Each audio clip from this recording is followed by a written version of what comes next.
ओम शांति। 3 दिसंबर 1970 अव्यक्त बाप दादा मधुबन। सामना करने के लिए कामनाओं का त्याग। आज हर एक अव्यक्त स्थिति का अनुभव कर रहे हैं।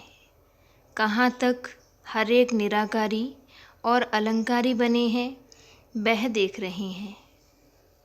दोनों आवश्यक हैं।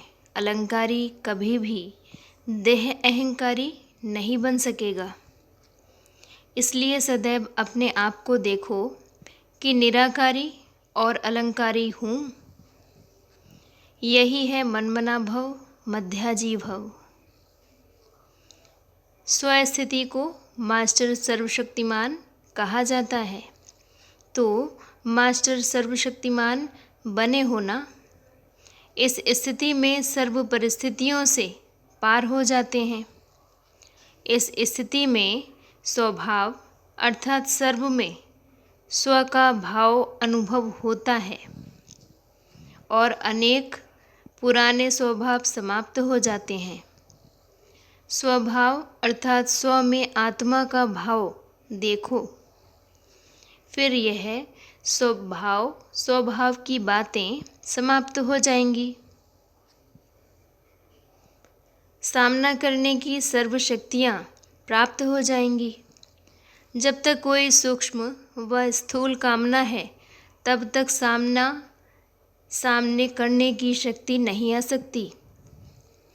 कामना सामना करने नहीं देती।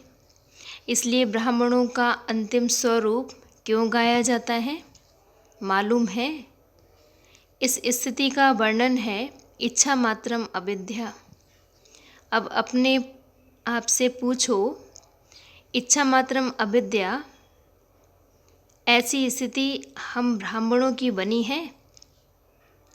जब ऐसी स्थिति बनेगी तब जय जयकार और हाहाकार भी होगी। यह है आप सभी का अंतिम स्वरूप। अपने स्वरूप का साक्षात्कार होता है।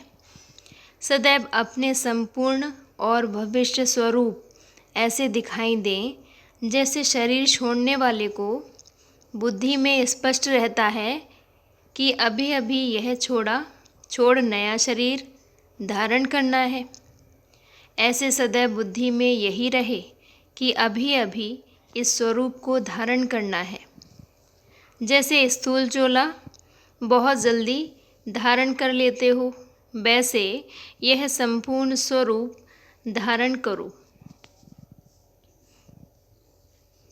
बहुत सुंदर और श्रेष्ठ वस्त्र सामने देखते फिर पुराने वस्त्र को छोड़ वह नया धारण करना क्या मुश्किल होता है?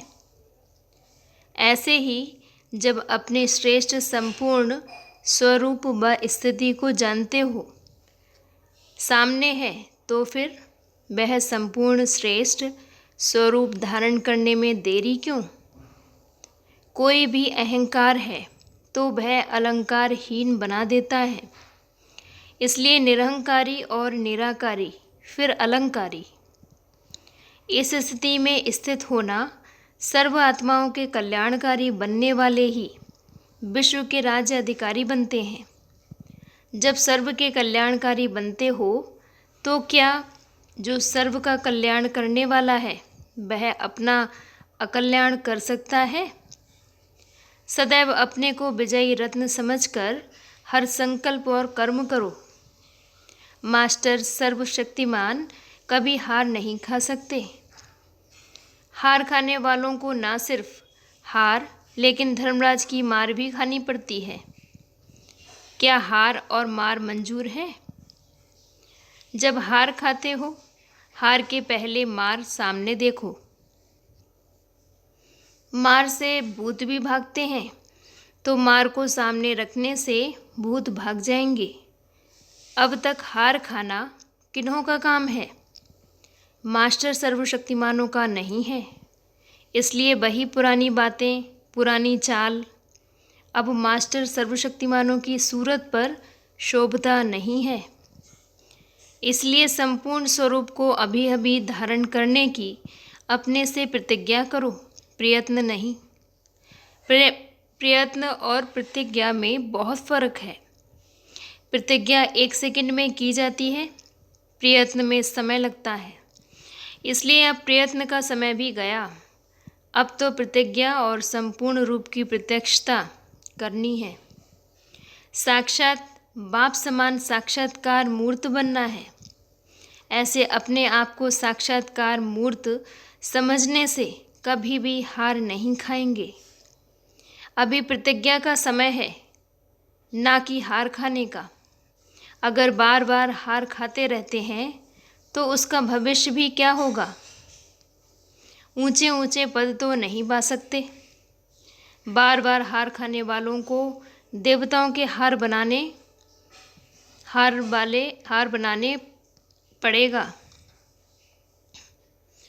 बनाने वाला बनना पड़ेगा।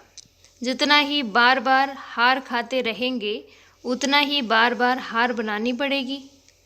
रत्न जड़ित हार बनते हैं ना। और फिर द्वापर से भी जब भक्त बनेंगे तो अनेकों मूर्तियों को बार बार हार पहनना पड़ेगा। इसलिए हार नहीं खाना। यहाँ कोई हार खाने वाला है क्या? अगर हार नहीं खाते तो बलिहार जाते हैं। अभी बलिहार व बलि चढ़ने की तैयारी करने वाले हो। समाप्ति में बलि चढ़ना है, व चढ़ चुके हो। जो बलिहार हो गए हैं उन्हों का पेपर लेंगे। इतने सभी को आज से कोई कंप्लेन नहीं आएगी। जब हार नहीं खाएंगे तो कंप्लेन फिर काहे की। आप लोगों का पेपर वतन में तैयार हो रहा है। अच्छा जी, ओम शांति।